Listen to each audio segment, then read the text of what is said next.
Review Chainsaw Man épisode 4 et 5, c'est maintenant, alors ne bougez pas. Eh oui. Salut à tous, j'espère que vous allez bien, je suis Rodway Senpai et depuis quelques temps je suis votre guide sur tout ce qui concerne les animés, les mangas et je fais aussi pas mal de reviews. On va donc aujourd'hui non pas parler d'un mais deux épisodes de Chainsaw Man, le 4 et le 5 comme je disais juste avant. Commençons donc par l'épisode 4. En tout début d'épisode, on se focalise sur le passé de Power. Bon, on nous raconte rien d'extraordinaire à part le massacre qu'elle commet envers des animaux, appelons la protection contre les animaux, pour à première vue donc, se nourrir. Donc on lui en veut pas vraiment vu qu'on fait tous pareil, nous les humains.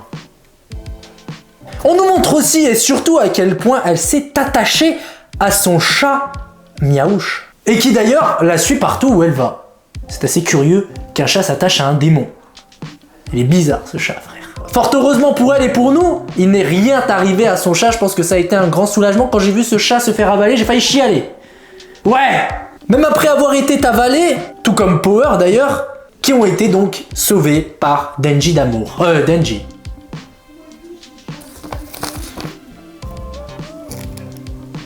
Denji, en sauvant Power, pourra réaliser son rêve de peloter, surtout que Power le lui confirme. Wesh, les gars, qu'est-ce qui se passe? Oh, c'est calme, wesh, tu joues à quoi? Un peu de sérieux?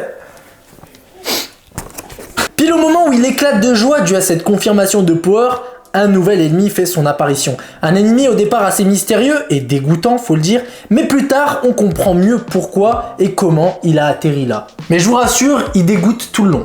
M'a dégoûté, j'avais envie de gerber. À chaque fois que je le regarde, j'ai envie de gerber. À chaque fois que j'y repense. Là, c'était vraiment pas le moment parce qu'il sortait tout juste d'un combat et en plus, il avait galéré. Donc, il accumule blessures et fatigue avant même de débuter son prochain combat, surtout que ce démon a l'air bien plus puissant que celui d'avant, donc le chauve-souris, le démon chauve-souris. Je dis ça parce qu'ils nous l'ont dit dans l'épisode que le démon chauve-souris et le démon sangueux s'étaient mis d'accord pour faire une alliance. Donc, ce nouveau démon, le démon sangueux, décide de pas éliminer Denji, mais veut bouffer Power et son chat. Ce qui, logiquement, lance un nouveau combat. D'ailleurs, malgré la fatigue et les blessures, il s'en sort plutôt bien, Denji.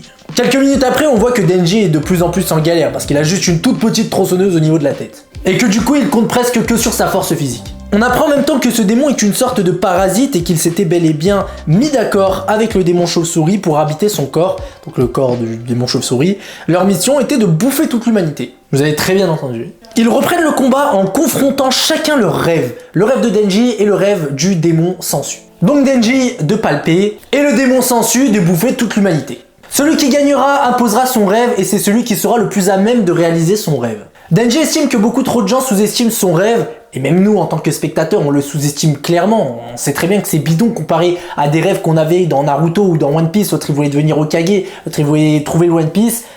Comparé au rêve de Denji, c'est juste absurde et ridicule. Pitoyable. Mais c'est là que toute la philosophie de cette œuvre réside. Chainsaw Man, la magnifique œuvre, a l'objectif pitoyable. C'est ce que j'aurais dit si je ne connaissais rien de la vie du personnage principal Denji, qui ne connaît rien des rêves et de la vie, pas même de la confiture sur des tartines. Et oui, parce que Denji, encore une fois, ne connaît rien de ce monde, et une fois son objectif atteint, je pense qu'il devra en trouver un autre, car son objectif, on sait très bien qu'il va l'atteindre, et pas à la fin du manga, mais très rapidement. Et son prochain rêve ne sera pas si difficile que ça, car à mon avis, Denji a encore beaucoup de choses à découvrir, que ce soit du monde et que ce soit au niveau des rêves. Il ne connaît encore rien de ce monde, comme on le disait, c'est pas en quelques épisodes ou quelques pages de manga qu'il va découvrir tout ce qu'il a à découvrir et tout ce qu'il a raté dans cette vie. Donc à mon avis, il va avancer, à chaque fois qu'il va atteindre un de ses objectifs, il va en trouver un autre jusqu'à, au final, peut-être à la fin du manga, on aura un objectif, un réel objectif, un objectif compliqué, difficile qu'il devra atteindre. Ça, c'est une théorie, on verra bien ce que ça donne. Et pendant ce combat, donc au même moment, Power se rend compte en regardant ce combat que Denji est clairement un démon. Et qu'elle s'est donc complètement trompée sur lui. Malgré sa détermination, Denji se fait battre et juste avant qu'il se fasse bouffer, son coéquipier de l'agence débarque. Et décapite d'une façon la plus stylée du monde le démon sensu mettant fin donc au combat. Mais vous aussi vous l'avez très certainement vu et ça vous a peut-être titillé que Hayakawa en fait a invoqué un démon. Et donc un peu plus tard il nous explique pourquoi celui qui déteste les démons à tel point qu'il veut tous les faire souffrir a lui-même pactisé avec un démon, le démon Renard. Il nous dit qu'il a pactisé avec ce démon pour acquérir une certaine force et que tous les Devil Hunters sont obligés de le faire pour pouvoir rivaliser face au démon. Il ajoute qu'en échange de sa force, il dévore une partie de son corps. Moment intéressant, Hayakawa se demande pourquoi Denji cherche encore à protéger Power, sachant que c'est Power qui l'a assommé et qui l'a amené pour qu'il se fasse bouffer. Mais ce que Hayakawa ne sait pas, c'est que Power a fait tout ça au final pour sauver la vie de ce qui lui était le plus cher.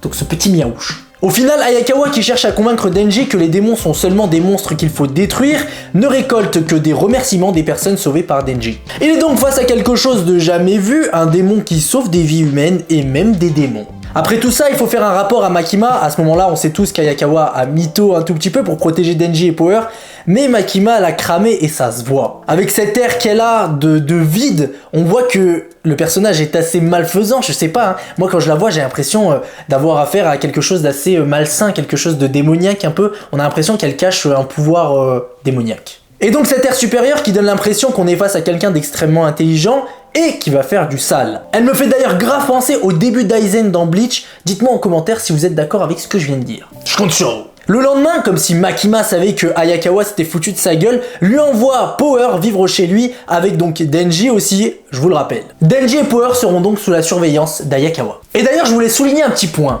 Je vous rappelle que Power est un démon, donc c'est normal si elle fait pas ce que devraient faire les filles en temps normal. Je dis les filles, mais les humains en général en fait. Hein. Mais vu que là, en l'occurrence, on est sur un personnage féminin, c'est pour ça que je dis ça. Bref. Donc quand elle dit qu'elle n'a pas l'habitude de se nettoyer après avoir chié ou qu'elle a pas trop l'habitude de se doucher, c'est le démon qui parle. On est tous d'accord. Et d'ailleurs, ça va être chaud de vivre avec elle. Et d'ailleurs, j'ai failli oublier de vous parler de ça aussi. C'est qu'à la fin, Denji a la possibilité de peloter Power.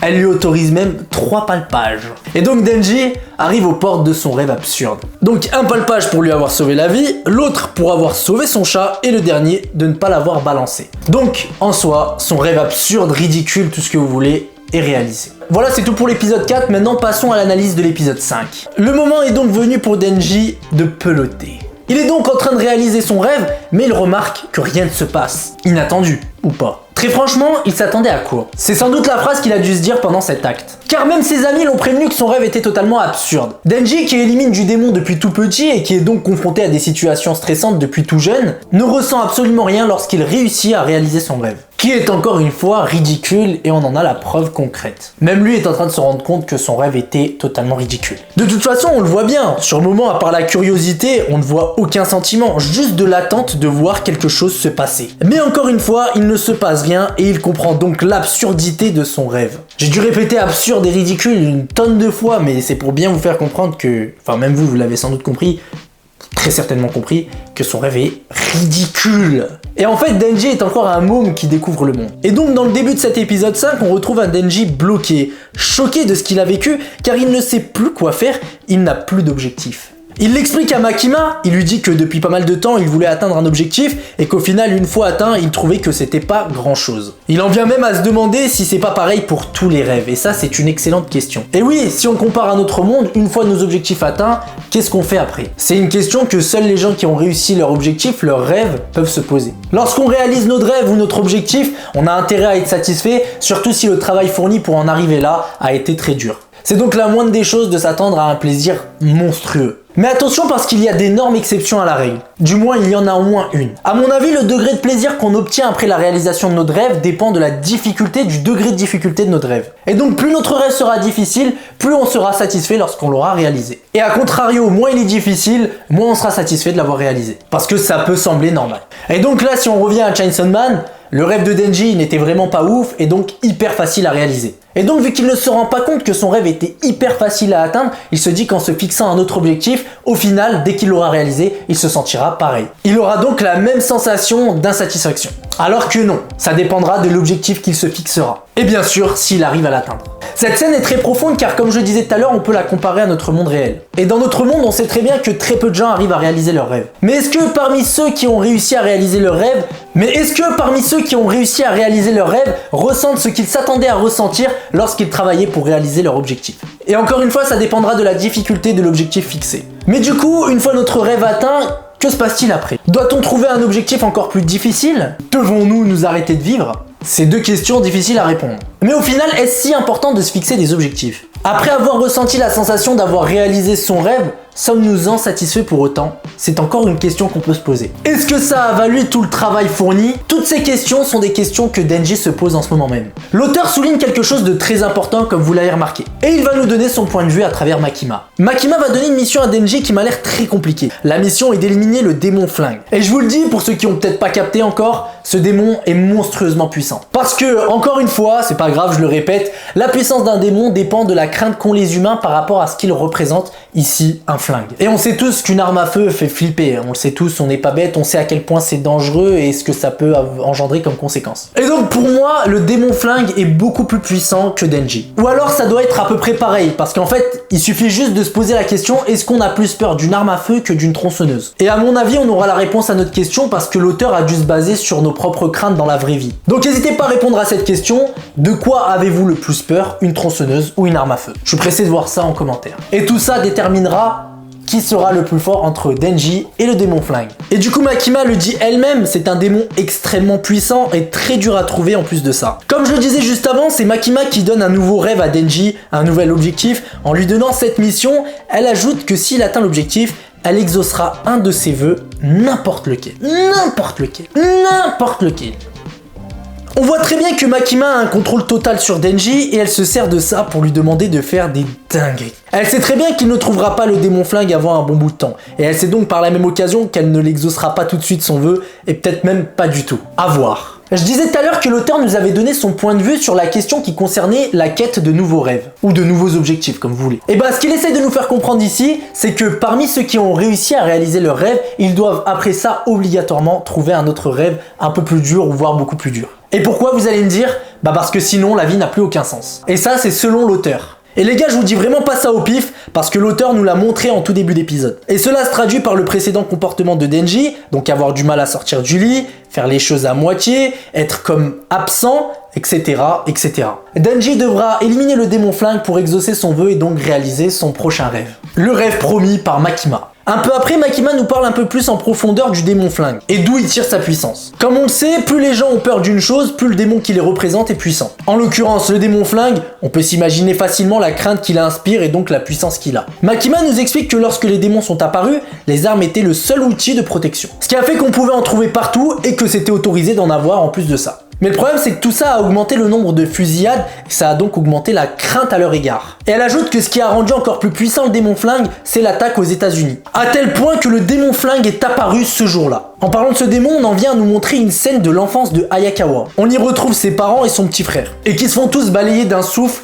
par l'attaque du démon flingue. À ce moment-là, c'est ce qu'on imagine. C'était une attaque hyper puissante, donc les parents et le petit frère se sont fait désintégrer. Tandis que Hayakawa était dehors en train d'assister à la scène, totalement impuissant. On apprend par Makima que c'était bel et bien le démon flingue qui avait fait ça, nous on l'avait deviné, et qu'il lui a fallu 5 minutes pour éliminer plus d'1 million de personnes. Et pour ensuite disparaître à jamais. On comprend donc pourquoi Aki Hayakawa déteste autant les démons à tel point qu'il veut tous les faire souffrir. Et oui, en fait, il a tout perdu à cause de l'un d'eux. Elle nous apprend qu'à cause de cet acte, la population en général a intensifié sa peur envers les démons. Ce qui a rendu encore plus fort l'ensemble des démons. Et ça par contre je le savais pas. Et donc tous les démons du monde, qu'ils soient bidons ou pas, ont eu un power-up grâce à cette attaque. Et donc pour rendre moins fort le démon flingue, toutes les armes ont été totalement bannies. Et donc la chasse au démon flingue est ouverte. Mais avant de l'éliminer, il faut le trouver. Et le seul moyen est d'assembler un maximum de douilles de chair de ce démon trouvé je ne sais pas comment. En gros, s'ils assemblent assez de douilles, ces douilles seront attirées par le corps originel. Parce qu'elles sont magnétiques. Et de ce fait, let's go pour la chasse aux douilles. Direction un hôtel bien glauque pour retrouver un démon qui semble avoir bouffé des douilles. Là-bas, on y fait la rencontre de nouveaux personnages et la plus intéressante jusque-là reste Himeno qui semble être assez puissante. D'ailleurs, un peu plus tard, elle nous explique qu'elle a fait un pacte avec le démon fantôme. Niveau puissance, ça doit être une dingue. Donc, ce démon fantôme lui prête son bras droit en échange de son œil droit. Peu de temps après, vient l'heure de faire face aux démons qu'ils sont venus éliminer justement. En une fraction de seconde, ils l'ont défoncé. Ils continuent donc leur route jusqu'à avoir un problème assez connu du shonen. Les labyrinthes ou la possession de bâtiments. On l'a notamment vu dans Demon Slayer dans le train de l'infini, et on l'a encore vu dans Demon Slayer en milieu de saison 1 ou en fin de saison 1, je sais plus trop. Ils sont donc dans une sorte de boucle infinie où ils sont bloqués à l'étage où ils avaient éliminé le petit démon insignifiant. Et l'épisode se termine là. Voilà les gars, j'espère que ces 2 reviews dans une seule vidéo vous ont plu. Si c'est le cas, n'hésitez pas à liker et à répondre à mes différentes questions en commentaire. On se dit à très bientôt pour une prochaine vidéo. Allez, ciao les potes!